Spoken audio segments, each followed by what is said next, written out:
Hello students, today in this module we are going to study about the dihybrid cross, and we will study how the dihybrid cross has been made and how the two parents with the two pair of contrasting traits, they give rise to all the possible combinations of the offsprings. So let's begin with.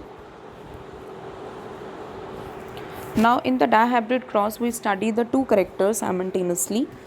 Like in the mono we were doing only single character, like we have done the cross of the height of the plant, tall and dwarf. The single character was studied. Here we will discuss two characters side by side, like round and yellow.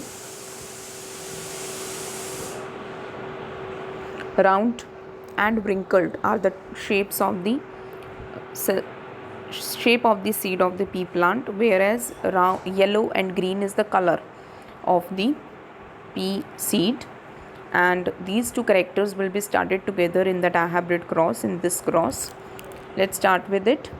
See the parent generation. The parents were having, the characters are like this: round and yellow, wrinkled and green. Round is dominant over wrinkled and yellow is dominant over green color. Now the gametes are formed. See the gametes. And after the gametes, fertilization take place, and in the F1 generation, we get all the seeds which were round and yellow. But they were in heterozygous condition. We were getting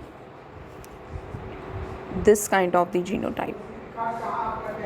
The phenotypic character is round and yellow, but the genotype was heterozygous. And why round and yellow? Because round is dominant over wrinkled and yellow is dominant over green. So all the progenies in the F1 generation were round and yellow. On selfing, the F1 generation will get the set of gametes. See the possible combinations out of this parent. We can make possible combinations like these four. Okay, and on selfing it, by using a Punnett square, we are able to cover all the possible combinations of the offsprings by multiplying this with this, then this with this one, okay, again this with this, and then this. We can fill these columns, and likewise we can fill the complete Punnett square. Now on completing the Punnett square, we get all the possible combinations, and when we will define their phenotypic characters, we will study that 9 out of the total were round and yellow, 3 were found to be round and green, 3 were found as wrinkled and yellow, and 1 was wrinkled and green. So at the end we got the ratio of 9:3:3:1. So this was the phenotypic ratio at the end. This was a dihybrid cross, and by using this dihybrid cross, Mendel has given the law of independent assortment. Now in the law of independent assortment, first of all, the ratio that the Mendel has got, he has observed that this ratio was observed for several pair of the characters. Means Mendel studies not round and yellow and wrinkled and green, not only this character. When he studied other characters of the pea plant, out of the 7 that he has studied in total, he got the same ratio 9:3:3:1 in every dihybrid cross. This ratio can be derived by combining the series of 3:1 and 3:1. So Mendel has derived this simple formula that by combining the two ratios, that is 3:1 with 3:1,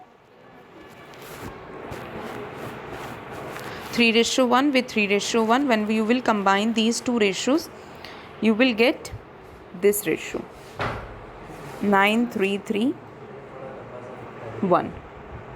Okay, now how this ratio is obtained? This ratio was of the monohybrid cross.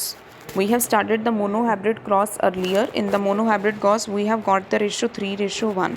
So when we are going to combine 3:1 with 3:1, we will get the dihybrid cross ratio. So basically, by combining the two ratios of the monohybrid cross, we will get the answer of the dihybrid cross.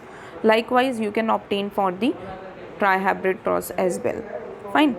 Now, based on these observations on the dihybrid cross, Mendel has given the independent law of assortment.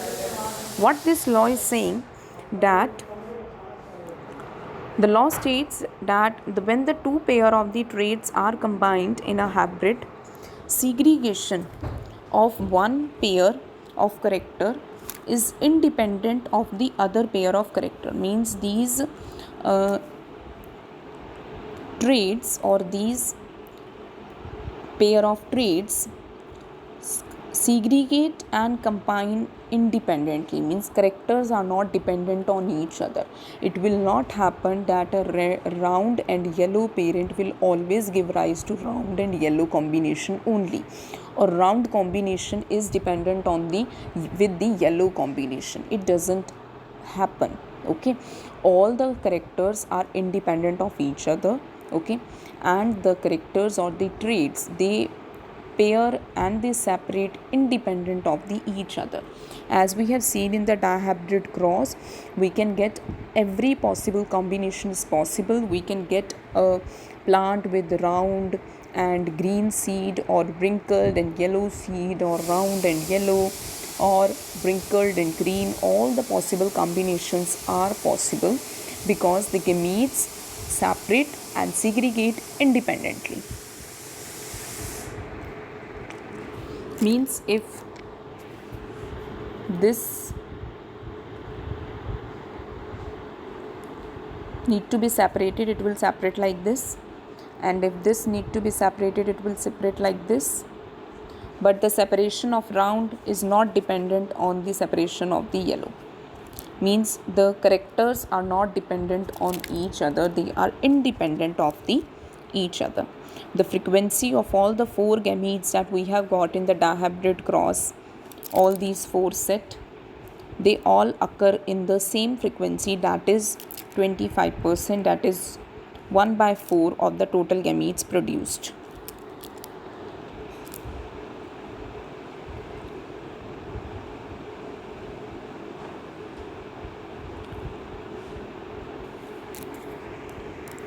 So, the law of independent assortment given by Mendel explains the dihybrid cross, and this law was derived itself from the dihybrid cross, and we now know that the characters are independent of each other and traits separate independently. No character is dependent on the other character. I hope you people have understood about the law of independent assortment. Thank you.